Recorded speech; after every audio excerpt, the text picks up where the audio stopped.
Olá, tudo bem? Vamos começar uma série maravilhosa sobre a vida do nosso Senhor e Salvador Jesus Cristo. Vamos mergulhar nessa história para entendermos de forma clara e simples os passos do nosso Redentor, desde o seu nascimento, seu ministério, sua morte e retorno para nos buscar. Esta série também contará com a ascensão de Jesus, o juízo e o lar eterno. Vamos mergulhar nessa maravilhosa e eterna história do nosso amorável e eterno Salvador Jesus Cristo. A história da vida terrestre de nosso Salvador Jesus Cristo encontra-se escrita, sem o auxílio de palavras, em cada manifestação da natureza, em cada fase da experiência humana e em cada fato da vida. Nunca poderemos compreender plenamente quão profunda foi a impressão e quão extensa a influência exercidas pela vida de Jesus de Nazaré. Toda sorte de bênção vem a nós por meio daquela comunicação que foi estabelecida entre o céu e a terra quando o Senhor da Glória tomou a si o cuidado de um mundo imerso em pecados. A sublimidade infinita daquela história inspirou a pena dos eruditos e a língua dos eloquentes. Contudo, ela soa melhor aos nossos ouvidos numa linguagem despretensiosa e singela.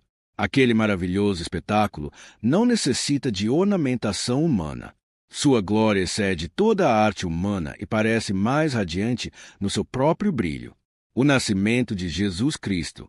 Situada entre as colinas da Galileia, a pequena cidade de Nazaré era o lar de José e Maria que posteriormente se tornaram os pais terrestres de Jesus.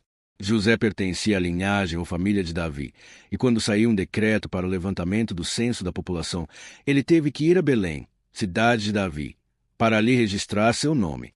Era uma jornada penosa, dadas as condições em que as viagens eram feitas na época. Maria, que acompanhava seu esposo, sentia-se extremamente fatigada ao subir a colina na qual Belém se localizava, e como desejava um lugar confortável onde pudesse repousar. Mas as hospedarias estavam todas lotadas. Os ricos e orgulhosos estavam bem hospedados, enquanto aqueles humildes viajantes tiveram que encontrar descanso em uma rude estrebaria. Embora José e Maria não possuíssem bens terrestres, sentiam-se amparados pelo amor de Deus e isso os tornava ricos em paz e contentamento. Eram filhos do Rei Celestial que estava prestes a honrá-los de maneira maravilhosa. Anjos os acompanharam durante a viagem e quando a noite chegava os mensageiros celestes guardavam seu repouso. Não foram deixados a sós, pois os anjos permaneceram com eles. Ali, naquela pobre estrebaria, nasceu Jesus, o Salvador, e foi colocado em uma manjedoura. O Filho do Altíssimo, aquele cuja presença havia inundado as cortes celestiais com sua glória, repousava em um rude berço. Antes de vir à terra, Jesus fora o comandante das hostes angelicais. Os mais brilhantes e exaltados filhos da alva anunciaram sua glória na criação. Em sua presença, diante do trono, cobriam o rosto, lançavam-lhe aos pés suas coroas, cantando hinos de triunfo ao contemplarem seu poder e majestade. Entretanto, esse glorioso ser tanto amou o desamparado pecador que tomou sobre si a forma de um servo para que pudesse sofrer e morrer por nós. Jesus poderia ter permanecido ao lado do Pai, usando a coroa e as vestes reais, mas por amor a nós, trocou as riquezas do céu pela pobreza da terra. Ele escolheu renunciar ao posto de supremo comandante e à adoração dos anjos que tanto o amavam. Escolheu trocar a adoração dos seres celestes pela zombaria e desprezo de homens ímpios. Por amor a nós, aceitou uma vida de privações, uma morte vergonhosa. Cristo fez tudo isso para provar o quanto Deus nos ama. Viveu na terra para mostrar como podemos honrar a Deus através da obediência à sua vontade.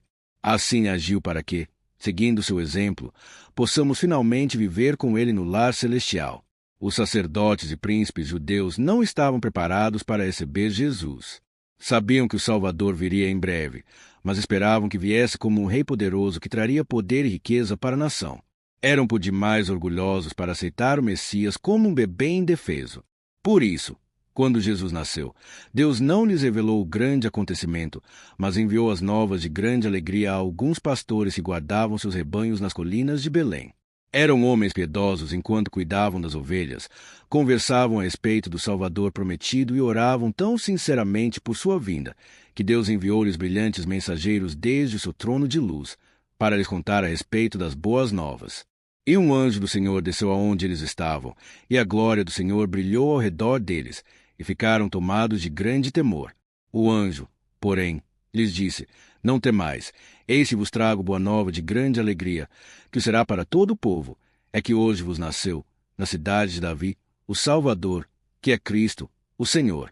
E isto vos servirá de sinal. Encontrareis uma criança envolta em faixas, deitada em manjedoura. E, subitamente, apareceu com o anjo uma multidão da milícia celestial, louvando a Deus e dizendo: Glória a Deus nas maiores alturas, e paz na terra entre os homens, a quem ele quer bem. E, ausentando-se deles os anjos para o céu, diziam os pastores uns aos outros: Vamos até Belém e vejamos os acontecimentos que o Senhor nos deu a conhecer. Foram apressadamente e acharam Maria e José e a criança deitada na manjedoura. E, vendo, divulgaram o que lhes tinha sido dito a respeito deste menino. Todos os que ouviram se admiraram das coisas referidas pelos pastores. Maria, porém, guardava todas estas palavras, meditando-as no coração. Lucas capítulo 2, versículos 9 e 19.